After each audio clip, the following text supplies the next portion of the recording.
absolutely delighted to be here today. Chris kindly accepted my invitation to come on camera and have a bit of a chat with us.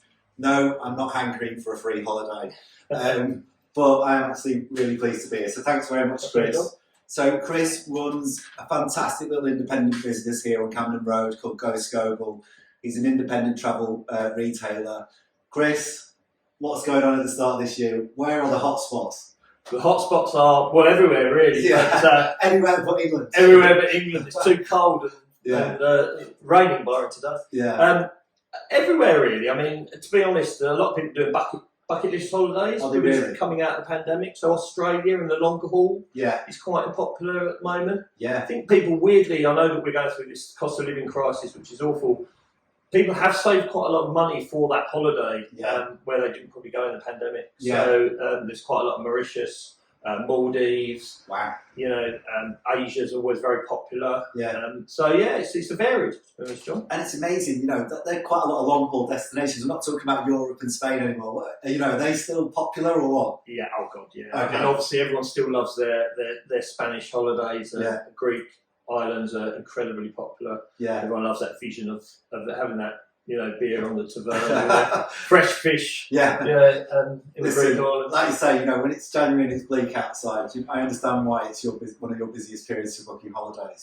So it certainly is the busy period. So can we dispel this myth? Is it a lot better to book early or late? Where are we? You know, so. The truth is that with coming through that pandemic, the airlines lost a lot of money and trying to gain their money back, but they've got a bit clever with their scheduling. So what it really means is that I would always book as early as possible. Yeah.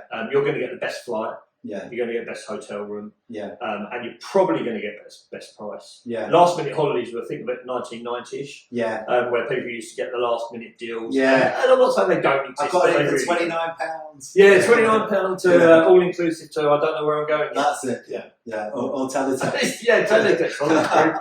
Really popular. I mean, they'll teletext holidays. Yeah. Okay. And sort of like, you know, how long have you been in Tunbridge Wells, Chris? I personally have lived in Tunbridge Wells since 2003. Okay. It was actually, we bought our house the day after England won the Rugby World Cup. Wow. All right. Yeah. I was travelling. I was in Australia. In Australia, where we won.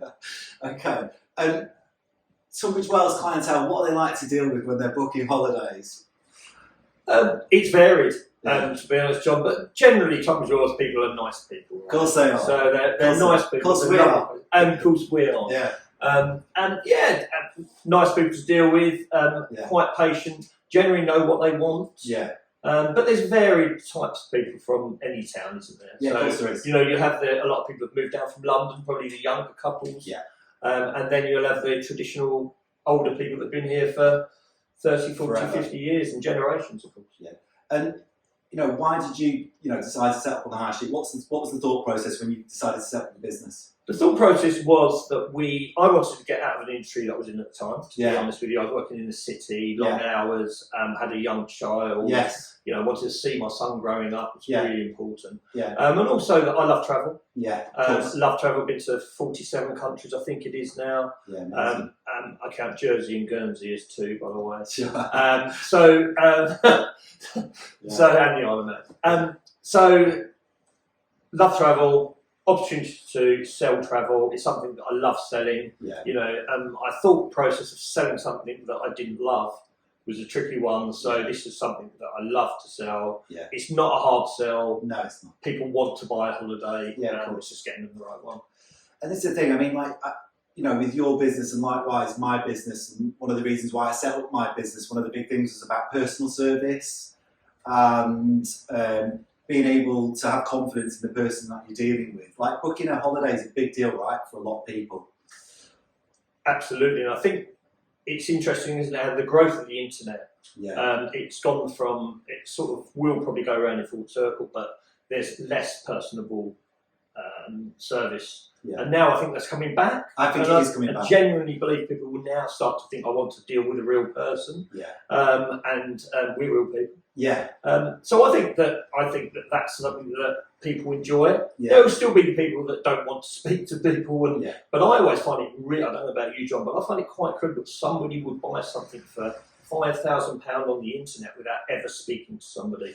Yeah, I mean, I wouldn't dream of doing that, myself personally. You know, I'm a people person, right? Otherwise, I'm doing my job, and I like interacting with people, and I take a lot of satisfaction about, seeing them kind of happy with the decision that they've made, or, I guess in your instance, it's kind of a booking, and then maybe seeing them a month or 6 months later, and then coming back and kind of saying, yeah, thanks so much, that was amazing, and thanks for your advice, and by the way, I've recommended X, X and X to you because it was such a good thing. Yeah, it's an interesting one, isn't it? I don't know about you, John, and I'm not sure if it does happen to you, but one thing that does happen to us is that we'll get pictures from people when they're on holiday. Yeah. Chris, this hotel was amazing.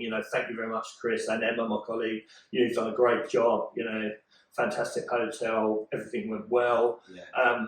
And I don't know if that happens when you sold somebody a house, John, and they're in the house and they send you a picture of them on their sofa. I don't know. That doesn't happen. But we do get thank yous, and that's usually on moving day. We get a bottle of wine. I've had a couple of bottles of champagne before, Perfect. So that sort of thing's great, isn't it?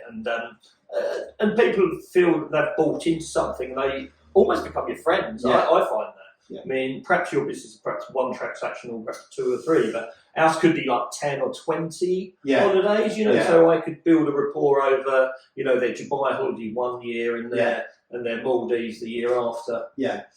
Look, I guess with any job, certainly when you work in sales, it's about listening, isn't it? And and taking an interest in people. And like I say, it's a people business, and I like learning about people and why they're kind of choosing that holiday, or why they're choosing that destination, or why they want to move into that area, or or what's kind of going in their life and kind of prompted that move. So look, I always find that kind of really refreshing to hear. And I guess I think it's important within business to have that kind of passion, for kind of what you're doing too.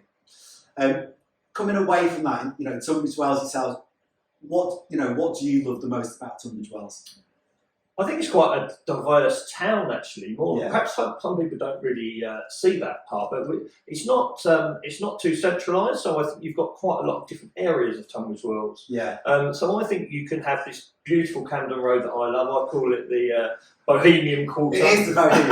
It's the Bohemian Quarter estate agency. I believe that too. Exactly. And then you can have that, obviously just the Jones area nearby, property-wise, and then you can have the Pantiles area, which is a fantastic area as well. With the probably slightly higher end places. Then you've got the parks. Yeah. I think the parks are fantastic for this town, and so much going on. I think as well during the summer. There's music festivals, there's food festivals. I think it's a great town to be honest. Yeah, really nice. Well, I've certainly never looked back since kind of moving here. So I guess last question: favourite restaurant in Tunbridge Wells? Have you got one?